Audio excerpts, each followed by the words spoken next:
All right, let's get right into it. If you're an early stage founder, you already know how tough it is, trying to get that first check before you've got any real revenue or traction.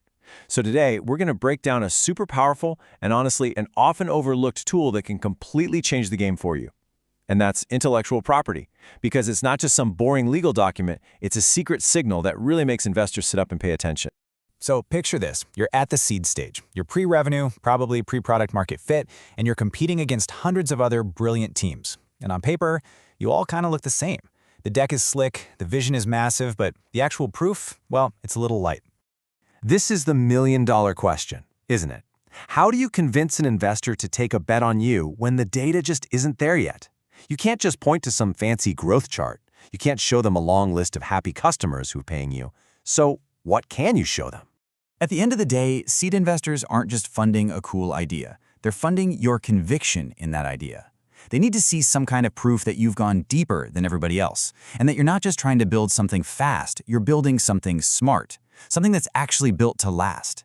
And this is exactly where IP comes into play. It's the tangible, real-world proof that you get what the core value of your creation is, and this is the crucial part, that you've already taken steps to protect it. It shows you're not just crossing your fingers and hoping for the best, you're actually planning for success. So when an investor sees that you filed for IP, what are they really seeing? Trust me, it communicates so much more than just legal stuff. It's this powerful signal about your whole mindset, your strategy, and frankly, your maturity as a founder. You know, think of it this way. IP isn't just about stopping copycats. It's evidence. It's evidence that you've done the really hard work of figuring out what the truly new, the truly innovative part of your idea is. It proves you have a core insight, a secret ingredient, if you will, that gives your company a real, defensible moat. Okay, what's so cool about this slide is the contrast it shows. On the left, you've got the typical move fast and break things approach, which, let's be honest, can look a little chaotic to an investor.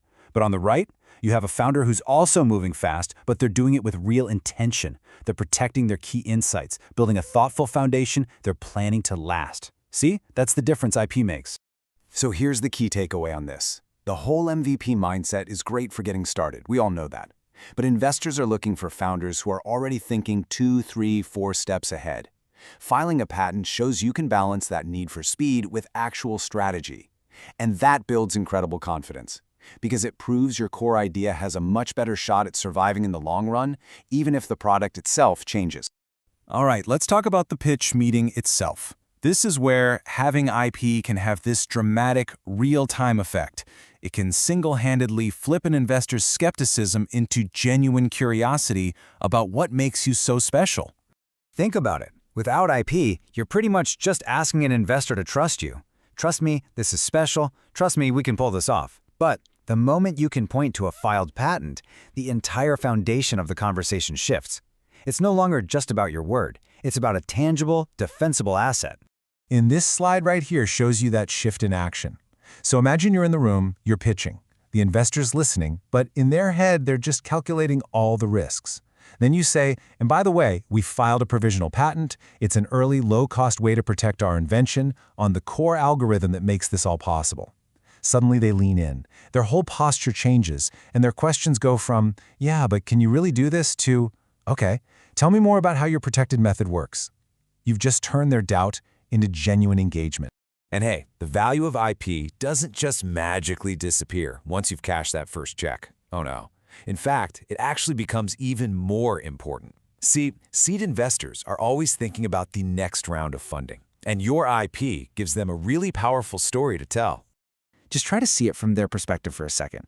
When they go to pitch your company for a Series A round, your IP is this concrete, solid asset. It helps them sell the deal to their own partners. And here's a big one. Even if your product has to pivot down the road, the underlying protected technology can still hold a ton of value. It turns you from a simple bet into what the source material calls a bet with layers.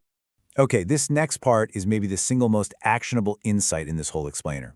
The biggest advantage of focusing on IP this early, it's that almost nobody else is doing it. And that creates this massive opportunity for you to just stand out from the crowd. Get this. According to the source material, a staggering 90% of early-stage founders are so heads down on just building the product that they completely forget about IP. They just see it as something to worry about later. And what that means is The bar is incredibly low for you to differentiate yourself. Just by taking that first step, talking to an IP strategist or filing a provisional patent, you are signaling a level of strategic thinking that immediately puts you in the top 10% of founders. To an investor, that's not some small detail. It's a huge sign that you're not just here to build a fun project, you're here to build a real company.